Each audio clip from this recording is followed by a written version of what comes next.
So I want to talk about like how, going off of that, how do we respond well when someone brings up back alley abortion? So do you want to start us off? So, well, because we've got several points we want to make, but I think I want to start with what not to do. Okay. We will talk about like how this looks later on, because we're not going to say don't ever do this. I'm going to say never start with this argument. And it's the argument that a lot of pro-life people who've been around the stuff, around the facts and logic, like they want to start here.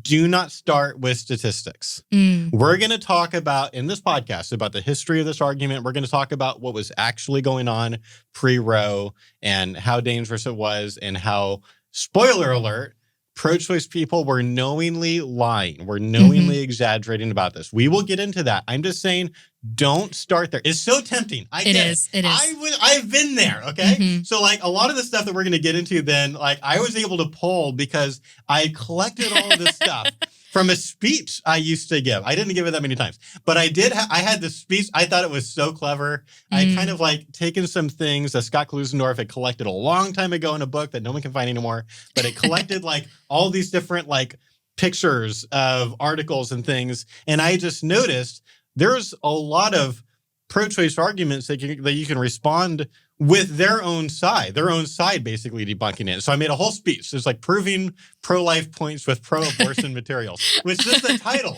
indicates to you how different I was 13 years ago or whenever this was. But I had a whole talk, and back alley abortion was one of those. And I had all the facts and I had all the logic, and it was just like, man, just like dunk on the pro-choice people when they bring this up, because I've got like 4 or 5 people from their side saying it's not true on multiple levels. Okay, so you look back at that and you cringe at yourself. Yes. But tell us why. Why shouldn't we respond with statistics if they're on our side? Because it is not persuasive to most pro-choice people. Why is it not persuasive? If it's factual, why is it not responding to what their actual concern is? Because, well, I think probably a few things. I think, one, they might not believe what you have to say. Right. So you can quote statistics. Like it's like, there's lies, damn lies, and statistics. Like you've got to do, if you're actually going to go into the statistics, you've got to be able to be ready to back up your claims. And that's hard at an outreach. Like it's hard even for me. Like it's like you've got to like have your phone ready and be able to point people to something or grab their email address so you can send them sources or something. So that's always tricky. Unless you've got something like printed out that you can like hand them. There's that thing like, are they even going to believe you?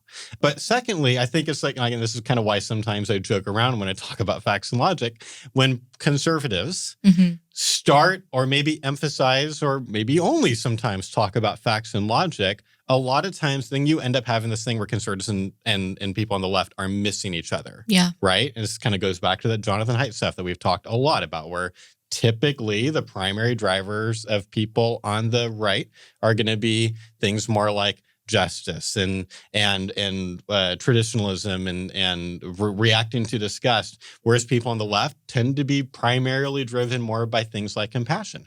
And so if you have again, that doesn't mean conservatives aren't compassionate. It's not a primary driver usually, but anyway. So when you take a compassionate person who is like, women will die, and then you get the like stereotypical kind of social media conservative pundit guy being like, facts and logic.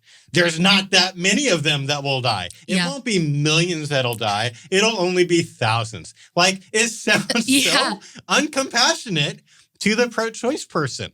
And I just think like in the end, I think one of the important points here for the pro-lifer is like, you got to understand, you actually don't need those facts to make a far more persuasive argument on this. Like in the end, instead of getting into a long debate about statistics, which is what you're gearing yourself up for probably to do. Once you bring in the statistics, you might now begin doing 10 or 20 minutes on that. And again, every once in a while, that might be the right call, but like I want to put that at the end because you might be able to deal with this response and help the pro-choice person understand this. Like there might be other good pro-choice arguments. This isn't one of them, and kind of deal with it with philosophy and kind of just like ways of thinking about ethics without having to get into a really long thing about fighting over statistics. And again, if we go back to understanding where that person's at right now.